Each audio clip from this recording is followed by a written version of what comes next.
learns on the fly. This is Mike here, and we've been noticing on a lot of the blogs that there's a lot of questions about technology, all sorts of things, like auto gen start, batteries, you name it. It seems like there's a lot of questions out there. So this morning, we're going to try and unravel some of this technology for you, because if you own one of these, you've got technology. So we're going to do all these things, and we're going to go through this stuff, and we're going to try and make it a little bit of fun, and we're going to do it in plain terms so that everybody can understand it.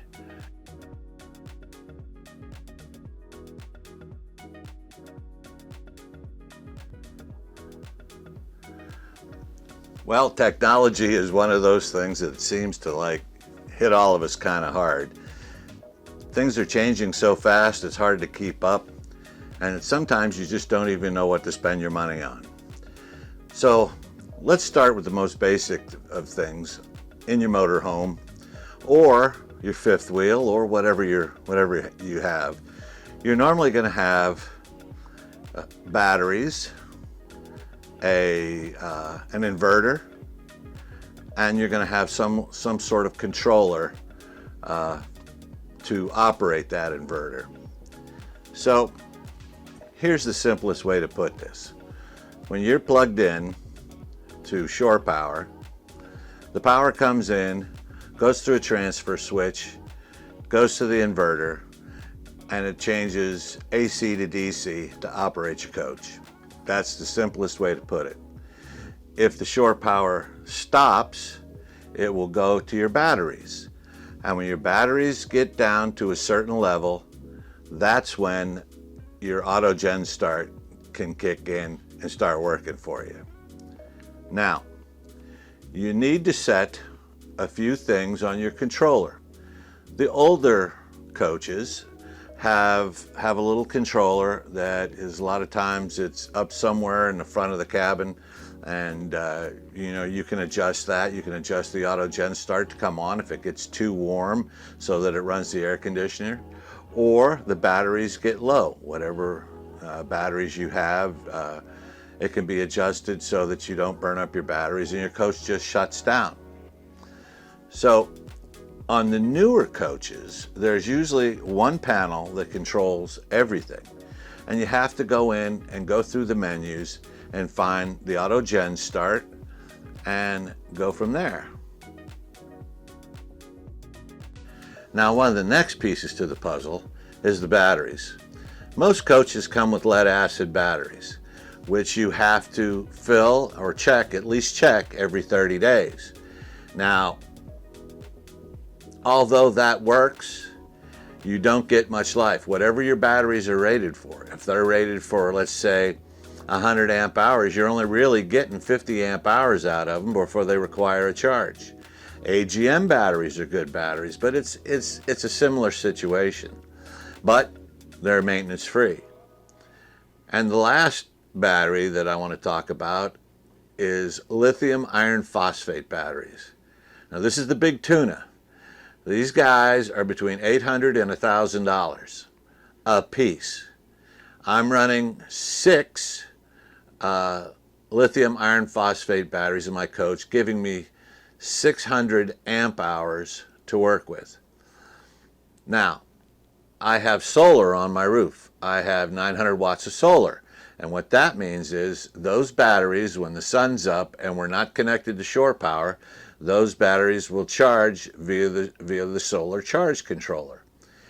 If we're plugged in, that power that goes to the batteries comes from through the inverter and into the batteries to charge.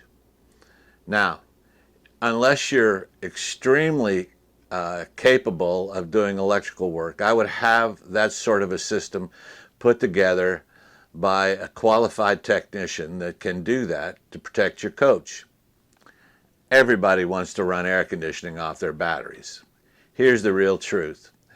You got to have 2 systems. You got to be running 220 split into 2 panels, 1 panel to run air conditioning and 1 panel to run everything else. It's a complicated setup, and you need soft starts on both air conditioners. Even with 600 to 800 amp hours of power in those batteries, you're only going to get 4 to 5 hours maximum out of the batteries running the air conditioner. So the truth is, you probably want to run the generator, one, to charge up the batteries, and two, to make running the air conditioning much easier.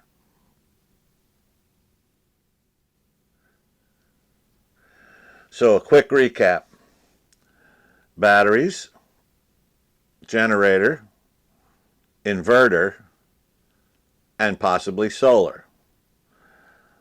The lithium iron phosphate batteries last the longest. The AGM batteries are maintenance free like the lithium iron phosphate batteries are. And the regular lead acid batteries that come in most coaches because, quite frankly, they're the cheapest of the bunch, are your battery choices. For me, I'm running lithium iron phosphate batteries. They seem to do the best, and not only that, but you're going to get 300 to 400 cycles out of them, which is a lot. For us, that's probably 10 years. So you put a set of batteries in and you have them for 10 years. So the external power comes in, goes through the inverter, split out to the panels, and then it goes down into the batteries, and you can run your coach. And remember, get somebody that knows what they're doing to alter these systems and make the adjustments to the panels that you need.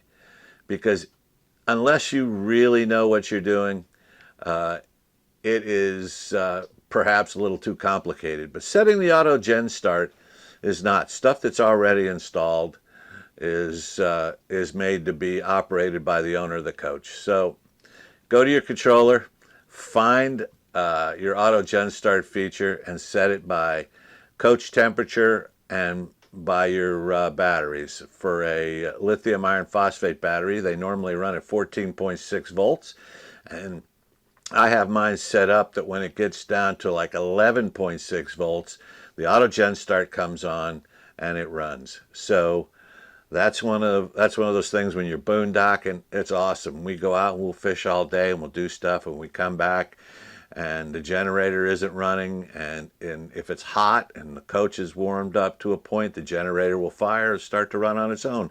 So the coach is cool when we come in. We have it set to like 75 degrees. And it's an awesome feature that really is not that complicated. Check your manual, and I bet you it'll help you out setting that thing up. The next thing we're going to go to is televisions, because that's a big deal.